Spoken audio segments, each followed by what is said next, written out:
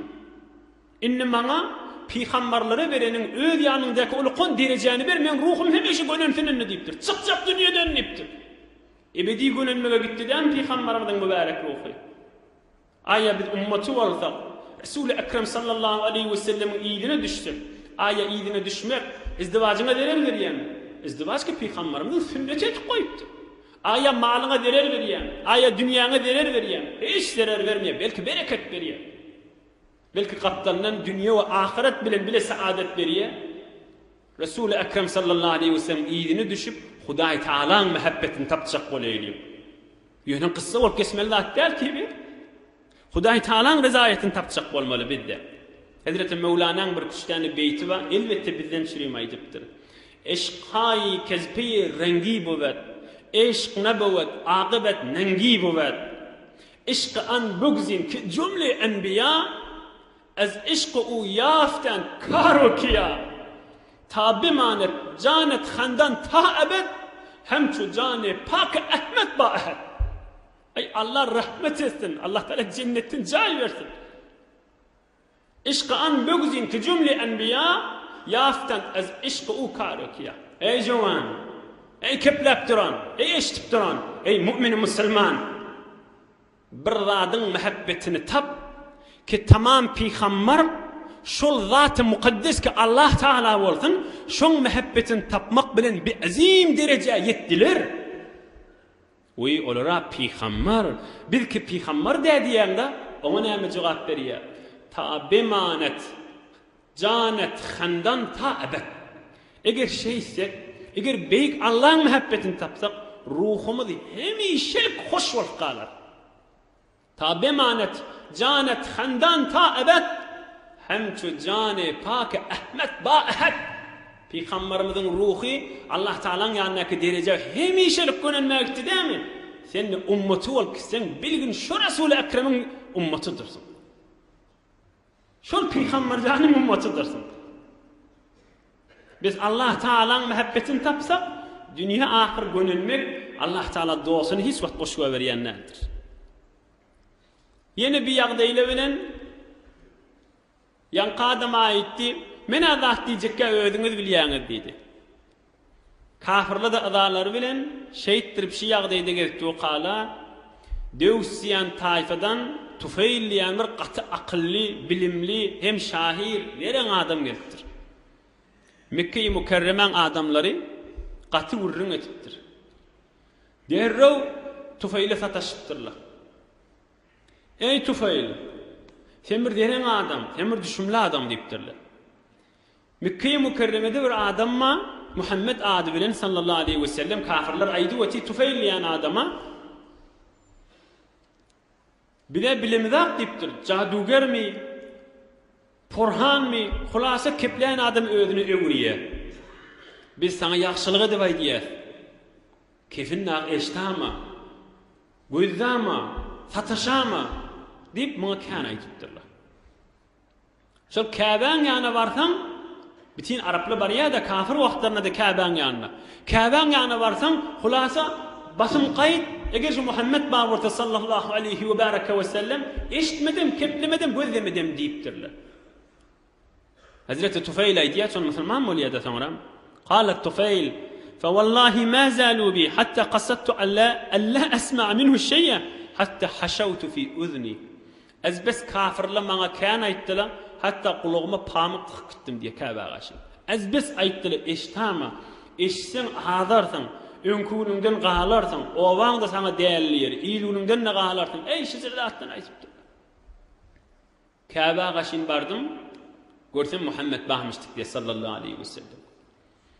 Am birden ýüregime düşdi diye, men näme diýip şeýtdirip ben, aklym ma, huşum ma, kulak asyp görerim, hakmy hakdygyny bilerim ki diýdim. Hak bolsa iyidine düşer, ne hak bolsa da iyidine düşmerna. Men ne dip adamdan kefilim, kulağıma pamuk tıkıp ben bundan çürüm. Men öyle bir akıllı adam, şahir adam, veren adam. Pamuğunu ayırdım diye. Oham bir fırsat tapıp Muhammed sallallahu aleyhi ve sellem yanına vardım. Oham aytdım, fe'a'rid aleyye emraka. Ey Muhammed sallallahu aleyhi ve sellem, ovan adamlara bana azbes kan ayttılar, kulağıma pamuk da tıktım, ine çıkardım. Näme sen näme diýäň, näme ýagdaýyň maňa aýt diýdim. Ama Peygamberimiz sallallahu aleyhi ve sellem aziz dinimizi düşündirip men taňa bir neçe Allah Azze Celal'ın kelamından okuyup bereýin diýip Kur'an-ı Kerim okuyup beripdir. Aham ýanky Tufayl şo wagt musulman bolupdyr. Hak bolup durmaly bolýar. Şo wagt musulman boldum we men aýtdym diýe ey Resul-i Ekrem sallallahu aleyhi ve sellem. Ýa-ni Muhammed diýipdi. İnna aýdypdyr ya Resulallah, ya Nebiyallah, ey Resul-i Ekrem sallallahu aleyhi ve sellem. Men owamyza gitjek, owan adamsyda men kefimi kulak asýa, sen bir dua et maňa, Hudaý Taala maňa kömekçi bolsun diýip. Am Peygamberimiz sallallahu aleyhi ve sellem dua etdi. Allahumme ec'al lehu ayatan tu'inuhu. Hudaý ya Hudawanda, şuna bir kudret, bir alamet ber, kömekçi bolsun diýipdir. Am Peygamberimiz de dua etdi, men owama gaşyn gittim diye. Aham ine owama gaşyn yetip bar ýakam akşamara Maňraýyma bir nur düşdi diýe peýgamberiň dogasy kabul. Ýalfyllap duruverdi. Aha men aýtdym, ey bar Hudaýa, meniň maňraýymdan aýr, ýüzümden aýr başga ýerime düşse gowy boljak. Maňraýymda orta owaň adam ha dinni ütgedipdir. Jadugary ýetjek bolýar diýip gurrun tafarly diýdim. Gorkdum diýe. Ama Allah Taala ol nuri ýüzümden maňraýymdan aýryp gamçyma düşürtdi. Aha elim alyp gitdim, elimde olqan lamp çyrawa ýanyp bolup barýar. Gowjatdan gulasym. Aham yaqin garyndaşlam musulman boldy diye. Emma owama şeýle dini aýdymda musulman bolmadylar.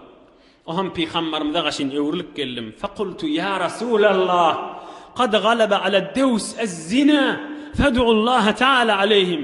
Faqala sallallahu alayhi ve sellem, Allahumma ihdi dawsa.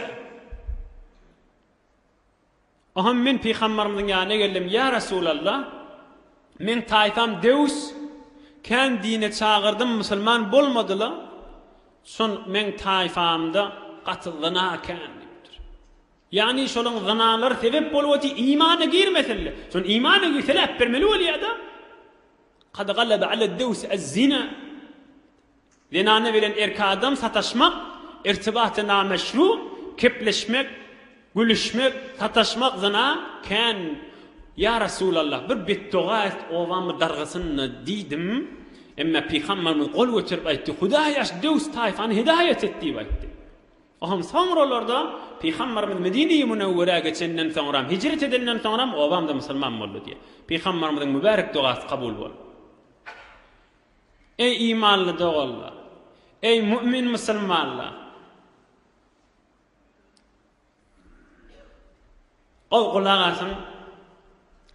Tufayl diýen adam gelenne, owan adam fi Mekke-i Mükerremen kafirleri Tufayly eşitme. İşten adaşartın diye näme üçin? Opsun kafir da. Hakdygyny bilsele de ananan akla, boynalan akla, giren akla. Kur'an-ı Kerim'i eşitme diýip aýtypdyrlar. Bay rahmetde çekip hatta pamuk da goýupdyrlar. İmanyň içinde musulmançylykda musulmanlar kafirleri deňäweti. Deňemem. Ýöne bir sorag ştaýy. Musulmançylykda İmanın içinde bir musulman adam vaktiki Kur'an-ı Kerim'in manasy aýdylýan jelise geljek bolsa, ya peýgamberimiziň ýaşaýyşy aýdylýan meclise geljek bolsa, ya Kur'an-ı Kerim'in jeliselerine, ya ulamalaryň wagz meclisine barjak bolanda, ya şertinden ya daşartından ya owan adamsy meselen bir musulmana näjir aýtmaly? Aýdylýan tepşi. Beş wagt namazyny okyp girip berseň bolýar da, näme çek şey tip barıp ýörüp diýip aýtmak bir fikretden görüň musulman adama nirhinden gelişmeli şey. Yani 6600 ayet ba Kur'an-ı Kerim'de. Yani alhamın manasyny bilmellerden mi? Yani kul huvallahu ahad bilmellerden mi? Kul a'udhu bi rabbil falaq, kul a'udhu bi rabbin nas bilen manalaryny bilmelle. Namazyny okyda geldi ýörde bollu da diýmek näjire musulman adam aýtmaly şuna agdyna? Yani Allah'ın kelami şu namaz okuyun deyiptir, şu tayba, ondan başkası okulmellerden, mana saydılmellerden yapılıp koyulmalı mı? La havle ve la kuvvete illa billahil aliyyil azim. Kafirlere eşittirmeyecek bolýar, bardırmeyecek bolýar, iman yok. Musulman adam nämden çürüm bitmeli? Ya zenany öz adamsyny, ya adamsy öz zenanasyny, ya owan oglany, o barmajak bolýar, öýde gidesi gelende, ol barjak adamda bir muzahamatçylyk eşitsen amal etmeli bolýar, mesuliyetin köfelýär. Okydy geldi ýörde namazyň diýmek. Ýöre biderip ketdir ha. Yani Allah Taala'nın kelamının tefsirini eşitme, yani peýgamberimiziň ýaşaýyşynyň gurrunlaryny eşitip ýörme. Yani eşitsen mesuliyetin artar. Onu kim eşitme diýmelimi? La havle ve la kuvvete illa billah. Bar şol adam namazyny okuyaga diýenmiş da, ayya namazyň içinde alhamdulillah wallahu qulya olan manalaryny bilmellermi? Namazyň bozýan zatlaryny bilmellermi? Namazyň içinde haçan secde sehw açyp bolýar şolary bilmellermi? Dehretin meselelerini, gusluň meselelerini, meclisleri, ulamalyň oturşygyny, din ilmini okyp bilen adamlaryň meclisine gelmesini ýerden bilmeli. Ruznama okyp bilmeli bolýar. Owadan kep imanyň içinden çykýan kefe däl. Gaty haberdar bolaydyň dilimide. Kafirler eşittirmeyecek bolýarmyş. İman ýok. Emma musulman adama girişýän ýagdaý däldi. Peýgamberimiz aýdypdyr da. Peýgamberimiz aýdan ki, her kim Qur'an-ı Kerim'i arkasyna goýsa, yani Allah'ın kelamını, yani 6600 ayet, hemmesi Qur'an-ı Kerim'i arkasyna goýsa, saqahu ilen nar ve men ja'alahu amamahu qadahu ilal cenneh. Her kim Qur'an-ı Kerim'i evine goýsa, onu Qur'an-ı Kerim idip behişte alıp barar. Emma her kim Qur'an-ı Kerim idinne goýsa, ay bolar beytmelladir, bijire urun kandir diýse, onu Qur'an-ı Kerim kıyamatda onu kowalar, hakyny sorajak bolup, bula adamda cehenneme gasmata çaresi ýokdur diýipdir. Qur'an-ı Kerim Allah'ın kelami, gelleri hesaplaşaýly diýjek. Ol berki adamda Qur'an-ı Kerim Allah'ın kelamynyň haybatyndan gaçyp cehenneme gasmata başa çaresi ýok diýipdir. Yine Peygamberimiz aýdypdyr, üstünde durýar şu urun üstünde bireme. Peygamberimiz aýdypdyr, ey ummatym, ey mümin musulman, alim bol diýipdir.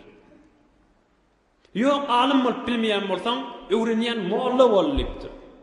Molla bolup bilen ýaşaýyşyňma, zendigiňma, oglanyşykma, enataňma, dogaňarnaşyňma, mustemiýan, eşitýän bol diýipdir.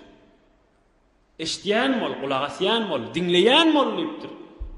Yok, bir başka yerde olmalı bolupsyň, eşitip bilmeýän bolup dursaň, bir meselen bir oyun üstünde, mal üstünde olmalı bolupsyň, şirket edip bilmeýän bolmalyňmy? Alim bolup bilmeseň, molla bolup bilmeseň, eşitip bilýän bolup bilmeseň, gowrýän bol, bir menne bir bark şirket etmermi kan diýipdir. Ve la tekunil hamise fetehlik. Alim bolmasaň, molla bolmasaň, dinleýän bolmasaň, gowrýän bolmasaň, dargarsyň diýipdir. Peýgamberimiziň sözi. Bir neçe ulamalar da aýtdypdyr, Peýgamberimiziň sahabalarynyň kefi diýipdir. İkisi de olaqan gurrun. Dargarsyň diýipdir. Şol adamlar dargap durandyr. Hiç zindigilerine bereket ýokdur. İnşallah başa o fürsatda gurrun eder, emma ikilen almaly diýerdim. Ey imanly dogallar. Hazreti Tufeyl Dewsi aýdypdyr, ya Resulallah, owamyzda zina kan diýipdir. İmana giren akla diýipdir. Zina kan imana giren akla diýipdir. Peýgamberimiziň bir aýdan sözi bar, la yazni zani hina yazni we huwa mu'min. Hadisun sahih. Zina ediyen adam, zina edip tuqa mümin musulman değildir diýipdir. Ulamalar diye, yani kafir diýdigimi şi diýip. Bir tor ulamalar diye, şol kafir diýdigi değil, ýöne imany şoň wujudundan aýrylyp ýokarragyna durýar. Hudaý saklasyn owunden. Oham soňram ýene de gelýär üstüne diýipdir. La yazni zani hina yazni we huwa mu'min. Şol imany ba wagtyna hiç wagt imany ozanagy ejade bermeýär. İman da şerik çykmaly bolýar. Oham Hudaýyň lanet eden zadyna barmaly bolýar. Eger iman ma bolsa, ona barmaýar diýipdir. Onun üçin iman kenara çykýar. Oham zina edýän adam diýipdir. Ene Peýgamberimiziň aýdan sözi. Yok, fakat kepleşýän nime diliň zinasydyr. Gözlemek gözüň zinasydyr. Eliň zinasydyr. Şoňa gaşyn ýürümek aýagyň zinasydyr. Zina edýän adamda dünýeden geçenne ta kıyamata çeli Peygamberimiziň mübarek sözi kıyamata çeli ruhuny tamdyrda saklanjak diýip. Ta kıyamata çeli hiç şerik çykmana ejadati ýok. Tamdyrda saklanjak diýip. Peygamberimiziň aýdan sözi. Allah Taala lanet eden zadyna beýik Allah'ın mehabbetini berýän nicasatda hiç wagtda koşluk ýokdur. Yine 8-9-10 ayga wagtymyz var, onu aýdyp tamam edeýli, ahyrky urruňa dert inşallah. Kafirler Tufeyliň musulman bolanyny görüp, gaty fikirler harap bolupdyr. Bismillah. Bir toforlar uyuşupdyrlar. Ay bu barada bir tahqiq edeýin bolmasa diýipdirler. Bir neçe nefer teýýarlap gowgulagasyn. Ahyrky urruň inşallah. Bir neçe nefer teýýarlap oşuny zadyny hemme zadyny bekläp bellep Medine-i Münevvere giberttirler. Kafirler öz adamlarını. Näme için? Medine'de alimken. Owan Mekke-i Mükerreme'nin kafirleri şuna maslahatları vardır. Ay Medine'nin bir alimlerinden sorak göreyli. Şunu peygamber bolamasın diye. Näçe nefer gelipdirler Medine-i Münevvere'nin Yahudi'nin alimlerine. Oham aydypdyrlar şitýüşli adamma, ady Muhammed, bir ady Ahmet. Ýagdaýy şejerek sallallahu aleyhi ve sellem. Kepleýän zady şejerek, çagyrýan zady şehili. Tamam peýgamberjanyň syfatlaryny aydypdyrlar. Oham ol ulamalar aydypdyr. Şol adamdan 3 zat sorap görüň diýipdirler. Eger üçüsüne de jogap berse peýgamber däldir diýipdir. Eger üçüsüne de jogap bermese ýene peýgamber däldir diýipdir. Şol ikisine jogap berse, birine de jogap bermese elbette peýgamberden ýerine düşägen diýipdir. 3 soraw ikisine jogap berse we birine de jogap bermese peýgamberdir şo diýipdir. Biz diýipdir, bir adam peýgamber diýjek bolsa şu üçüsini soraw ýasypdyr. Üçüsini bilmese de peýgamber diýär, üçüsine de jogap berse de peýgamber diýipdir. Nämen soraýly? Bir ashab-ı Kahf ol 7 weli jowan oglanlar şonu soran diýipdir. Bir de İskender Zülqarneyn tamam meşriqi magribe giden bir padşa şonu soran diýipdir. Bir de insanyň ruhundan soran diýipdir. Şu 3 zady soran diýipdir. Eger ashab-ı Kahf jogap berse, Zülqarneyn'e de jogap berse, ruh barada jogap bermese bilginin şu peýgamberdir ýerine düşägen diýipdir. Aham gelipdirler bile Mekke-i Mükerreme'ye. Aham üýşipdirler, ajab zat boldy. 3 tane soraw Muhammedden soraýlyň näme diýe. Aham Peýgamberimiz sallallahu aleyhi ve sellemin ýanyna gelipdirler. Peýgamberimizden sorapdyrlar, senden 3 sorawmyz bar. 7 weli ashab-ı Kahf näme bolýa? Qissasyny aýtdy bir-bire diýipdirler. İskender Zülqarneyn bir padşa bar, maşryk magrybe gidipdir, o barada bize gurrun ber diýipdirler. Bir de ruh barada bize gurrun ber diýipdirler. Ama Peygamberimiz sallallahu aleyhi ve selleme häzir bu baralarda ayet inmänsen, beýik Allah Taala bu baralarda qissasyny iýbermänsen, bu baralarda hikmetini iýbermänsen, üçüsiniň de jogabyny aýtmany, erti gelin jogabyny bereýin diýipdir. Şu mahaletçelide Allah Taala Peygamberimize her haçan wäde bersen inşallah aýtadip onu buyruk etmedik zaman emişdi. Peygamberimiz kafirlere gelin inşallah erti jogabyňyzy bererin diýmändir. Erti gelin jogabyňyzy bererin diýipdir. Oham inşallah hükmü galar ýa-da kıyamet çeli biz mümin musulmanlara ders bolar ýaly erti Allah Taala Jibril ferişteni iýbermändir. Kafirler gelipdirler biziň jogabyňyzy ber diýip. Peygamberimiz aýtdyrýar häzir jogap ýok, erti gelen diýipdir. Kilenjüň gelipdirler ýene de aýet diýilmändir. Üçüncüň gelipdirler erti gelen diýipdir Peygamber. Ýene aýet diýilmändir. Dördüncüň ýene aýet diýilmändir. Beşincüň ýene aýet diýilmändir. Oham Peygamberimiz gaty narahat bolupdyr. Kafirlerde hoşluk bolupdyr. Jeşin tutupdyrlar. Kafirler aýdypdyrlar, "Müň şeytanymy äp berdi, müň aýedi berýärmi äp berdi, müň nämetimi äp berdi, müni innemedi." Ay käýip boldy, ay näme boldy. Bilmedi biziň sorawmyzy. On mäşgün üstünden geçipdir. Jibril ferişte beýik Allah'ın kelamını getiripdir. Bismillahirrahmanirrahim. وَالضُّحَى وَاللَّيْلِ إِذَا سَجَى مَا وَدَّعَكَ رَبُّكَ وَمَا قَلَى وَلَلْآخِرَةُ خَيْرٌ لَكَ مِنَ الْأُولَى وَلَسَوْفَ يُعْطِيكَ رَبُّكَ فَتَرْضَى أَلَمْ يَجِدْكَ يَتِيمًا فَآوَى وَوَجَدَكَ ضَالًّا فَهَدَى وَوَجَدَكَ عَائِلًا فَأَغْنَى فَأَمَّا الْيَتِيمَ فَلَا تَقْهَرْ وَأَمَّا السَّائِلَ فَلَا تَنْهَرْ وَأَمَّا بِنِعْمَةِ رَبِّكَ فَحَدِّثْ الله أكبر والضحى والليل إذا سجى بيك الله يديا أي رسول أكرم goşluk bilen kasam içýänipdir. Goşluk diýdigi erti bilen gün noğya, gün ýokary çykýa, alam jahan ýagty bolýa. Türkmen şoňa goşluk diýe. Arapla zuha diýe. Waz-zuha goşluk bilen kasam içýän.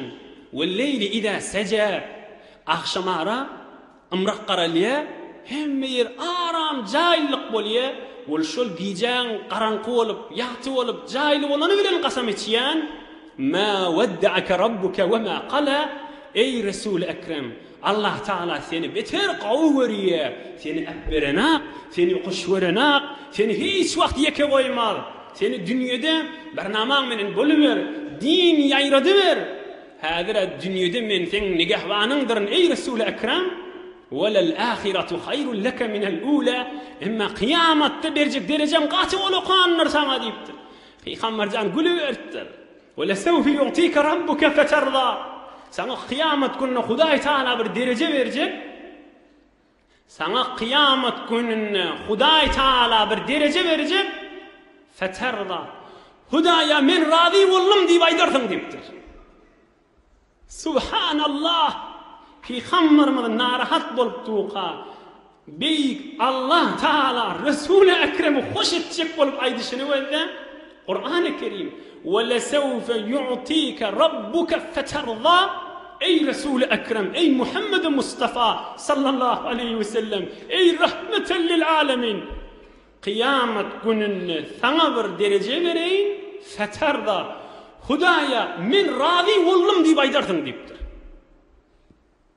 Am Peygamberimiz güleberdi. Am ayet Hudaý Taala ol Ashab-ı Kahf'ın cevabını verdi. Sure-i Kahf'adır. Nahnu naqussu aleyke neba'ahum bil haq.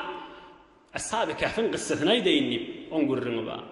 Yine de ayet indirdir. Ve yes'alunaka an zil qarnayn. İskendere zil qarnayndan soraýarlar. İki sefer Kur'an-ı Kerim mundan ayet indirdir. İkisinin de cevabını berdi. Emma üçüncüň cevabını bermellerdi. Allah Taala ayet diýerdir. Bismillahirrahmanirrahim. Ve yes'alunaka anir ruh. Qulir ruhu min emri rabbi ve ma utitum minel ilmi illa qalila. Ey Resul Ekrem, üçüncü soru. Senden ruhdan soraýarlar. Olaň jogabyny aýt. Ruh Hudaý bilýär onu baýdagy diýipdir. Jogabyny aýtmady. Ruh Hudaýyň büýrügi bilen bolýan zat Hudaý bilýär diýip goýagy diýipdir. Näme galdy mundan aňyrda? İki zadyň jogabyny aýtmaly, biriniň jogabyny aýtmasa peýgamberdir diýdi. İskender Zülqarnayn açyk aýdyp berdi. Ashab-ı Kahf, Sure-i Kahf'da ruh barada Hudaýyň bilýän zady, Hudaýyň büýrügi bilen bolýan zat diýip tamam etdi. Kafirler içi gara bolansaň, bahilçilik bolansaň, hasadeti bolansaň, görüpçilik bolansaň ýene imana girmezdir. Girmedikleri ýene galypdyr. Owaň adam söýdi. Bes adam jedile girse, bahilçilige girse, görüpçilige girse, ol Hudaý saklasyn ýagdaýa girýän bol. Gözü kör bol, kulagy ker bol. Ýani haky görmän, haky eşitmeýän. Ýoksa mundan aňyrda ýagdaý galmady kiýinni. İki soruň jogabyny aýtdy, bir soruň da jogabyny aýtmady. Ol Allah Zülcelal bilmeliydi. Biz özümüz ders almaly zatymyz. Cesedimiz ba, galbymyz da ba. Bahilçilik, görüpçilik, içgaralyk, hasudçylyk galbyň merizçiligindendir. O nämen dewa etmeli? Ulamalyň meclisi bilen. Beýik Allah'ın kelami ve Resulullah'ın sözleri eşitmek bilen. İkincisi Allah Taala'dan dua etip gelmeli, dilep gelmeli, yalvarıp gelmeli. Hudaýa men bizleri dertleri mubtala bolamaýyn diýmeli. Bahilçilik, içgaralyk, jedellik, yalandan bahs edişip hakkın hakkını bilse de iyidine düşmeyeni bizleri dertleri men mubtala bolamaýyn diýip Allah Taala'dan dilep gelmek wezifamizdir. Allah Taala nuru imandan ayırmasın inşallah. Allah Taala yurdumuz parahat, vatanymyz emniyet edip ulamalymyz we milletimizin agdy berilligine, iman awry, aramış asaýyşda saklasyn Allah Taala. Merizlerimize şefa berdi. Musafiratda, hytmatda, gurbatda, Müşkülli dogully hemmelerini beýik Allah ýar bolup müşküllerini asan etsin inşallah. Bir alham 3 kul huvallah Sure-i Felaq we Nas goşup okuýalyň, öterleň ruhuny bagş edersin inşallah. Okuýber.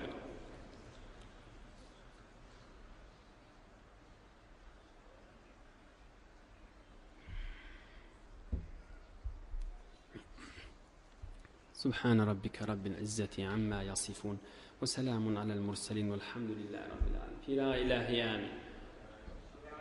İlahun nam la ilahe amin. İlahi amin. Amin ya mucibed da'avat. İlahi amin. Celilahun hoca ilahi amin. Amin ya mucibed da'avat. Amin ya qadiyel hacat. Maridlemde şefaat. Musafiratta, hıtmatta, qurbatta, müşkilli dogalla, içerde daşarda kulağa siyalle. İlahi amin. İlahi amin. İlahi amin. Dostun elinden tutup. İlahi amin. İlahi amin. Yurdumuz parahat, vatanımız emniyet bol. İlahi amin. İlahi amin. İlahi amin. Din merlamlarımız yürüyüp durup. İlahi amin. Mescid, medrese, hücrelerimiz yürüyüp durup. İlahi amin. Nuru imandan ayırmasın. İlahi amin. Amin ya erhamer rahimin. Amin ya mucibed da'avat. Berahmetke ya erhamer rahimin. Barakallah. Dostlarımızı yadınızdan çıkarma uğrayın. Maşallah.